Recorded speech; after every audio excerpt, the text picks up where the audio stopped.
ತಮಿಳುನಾಡು ರಾಜಕೀಯಕ್ಕೆ ಸಂಬಂಧಪಟ್ಟಂತೆ ಮೊದಲ ಸುದ್ದಿಯನ್ನ ನೋಡೋಣ. ತಮಿಳುನಾಡು ಬಿಜೆಪಿ ಅಧ್ಯಕ್ಷ ಪಟ್ಟವನ್ನ ಅಣ್ಣಾಮಲೈ ಕಳೆದುಕೊಳ್ತಾರೆ. ಅದಕ್ಕೆ ಸಂಬಂಧಪಟ್ಟಂತ ಕುತೂಹಲಕಾರಿ ಡೆವಲಪ್ಮೆಂಟ್ಗಳು ಆಗ್ತಾ ಇದೆ. ಬಿಜೆಪಿ ಅಧ್ಯಕ್ಷ ಸ್ಥಾನವನ್ನ ತ್ಯಜಿಸೋದಕ್ಕೆ ಅಣ್ಣಾಮಲೈಗೆ ಬಿಜೆಪಿ ಹೈಕಮಾಂಡ್ ಸೂಚನೆ ಕೊಟ್ಟಿದೆ ಅನ್ನುವಂತ ಮಾಹಿತಿಗಳು ಬರ್ತಾ ಇದೆ. ತಮಿಳುನಾಡಿನಲ್ಲಿ ಎಐಎಡಿಎಂಕೆ ಜೊತೆಗೆ ಬಿಜೆಪಿ ಮೈತ್ರಿ ಮಾಡಿಕೊಳ್ಳುವಂತಹ ಸಾಧ್ಯತೆ ಇದೆ. ಹೀಗಾಗಿ ಬಿಜೆಪಿ ಅಧ್ಯಕ್ಷ ಸ್ಥಾನದಿಂದ ಅಣ್ಣಾಮಲೈ ಅವರನ್ನ ಕೆಳಗಿಳಿಸೋದಕ್ಕೆ ಎಐಡಿಎಂಕೆ ಷರತ್ತನ್ನು ವಿಧಿಸಿದೆ. ಆ ಹಿನ್ನೆಲೆಯಲ್ಲಿ ಬಿಜೆಪಿ ಹೈಕಮಾಂಡ್ ಈ ನಿರ್ಧಾರವನ್ನ ತೆಗೆದುಕೊಂಡಿದೆ ಅಂತ ಹೇಳಲಾಗ್ತಾ ಇದೆ. 2023ರಲ್ಲಿ ಮೈತ್ರಿ ಮುರಿದು ಬೀಳೋದಕ್ಕೆ ಅಣ್ಣಾಮಲೈ ಕಾರಣ ಆಗಿದ್ರು.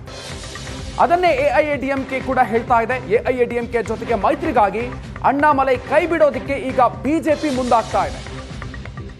ತಮಿಳುನಾಡಿನ ರಾಜಕಾರಣದಲ್ಲಿ ಕುತೂಹಲಕಾರಿ ಬೆಳವಣಿಗೆ ಆಗ್ತಾ ಇದೆ. ಬಿಜೆಪಿ ಅಧ್ಯಕ್ಷ ಸ್ಥಾನದ ರೇಸ್ನಲ್ಲಿ ಕೇಂದ್ರ ಸಚಿವ ಮುರುಗನ್ ಇದ್ದಾರೆ. ಈಗ ಮಾಜಿ ರಾಜ್ಯಪಾಲೆ ತಮಿಳಸೈ ಸೌಂದರ್ಯರಾಜನ್ 2 ವಾರಗಳಲ್ಲಿ ತಮಿಳುನಾಡು ಬಿಜೆಪಿಗೆ ಹೊಸ ರಾಜ್ಯಾಧ್ಯಕ್ಷ ಸ್ಥಾನ ಸಿಗುವಂತ ಸಾಧ್ಯತೆ ಇದೆ.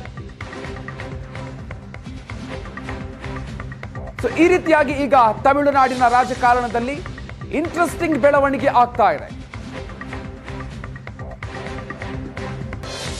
ತಮಿಳುನಾಡು ರಾಜಕಾರಣಕ್ಕೆ ಅಣ್ಣಾಮಲೈ ಅವರು ಎಂಟ್ರಿ ಕೊಟ್ಟ ನಂತರ ಅಲ್ಲಿನ ಬಿಜೆಪಿ ಹಾಗೂ ಅಣ್ಣಾಮಲೈ ಅವರನ್ನ ಹೊರತುಪಡಿಸಿ ಯೋಚನೆ ಮಾಡುವಂತ ರೀತಿಯಲ್ಲಿ ಇರಲಿಲ್ಲ.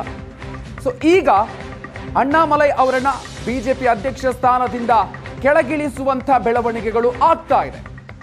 ಎಐಎಡಿಎಂಕೆ ಜೊತೆಗೆ ಮೈತ್ರಿಯ ಕಾರಣಕ್ಕೆ ಹೈಕಮಾಂಡ್ ಈ ನಿರ್ಧಾರವನ್ನು ತೆಗೆದುಕೊಳ್ತಾ ಇದೆ ಅಂತ ಈಗ ಬೆಳವಣಿಗೆಗಳು ಆಗ್ತಾ ಇದೆ. ಮಾಹಿತಿಗಳು ಹೊರಗೆ ಬರ್ತಾ ಇದೆ. ಎಐಎಡಿಎಂಕೆ ಈ ಬಗ್ಗೆ ಷರತ್ತನ್ನು ವಿಧಿಸಿತ್ತು ಅಂತ ಗೊತ್ತಾಗ್ತಾ ಇರುವಂತ ಮಾಹಿತಿ. 2023ರಲ್ಲಿ ಮೈತ್ರಿ ಮುರಿದು ಬೀಳೋದಕ್ಕೆ ಅಣ್ಣಾಮಲೈ ಕಾರಣ ಅಂತ ಎಐಎಡಿಎಂಕೆ ಹೇಳ್ಕೊಂಡಿತ್ತು.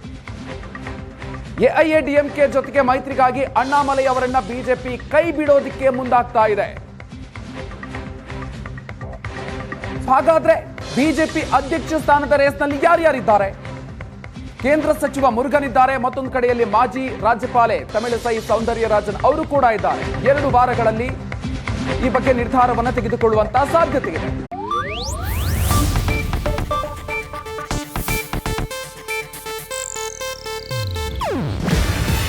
ಇದು ಏಷ್ಯಾನೆಟ್ ನ್ಯೂಸ್ ನೆಟ್ವರ್ಕ್ ಪ್ರಸ್ತುತಿ. ನೀವು ನೋಡ್ತಿದ್ದೀರಾ ಏಷ್ಯಾನೆಟ್ ಸುವರ್ಣ ನ್ಯೂಸ್.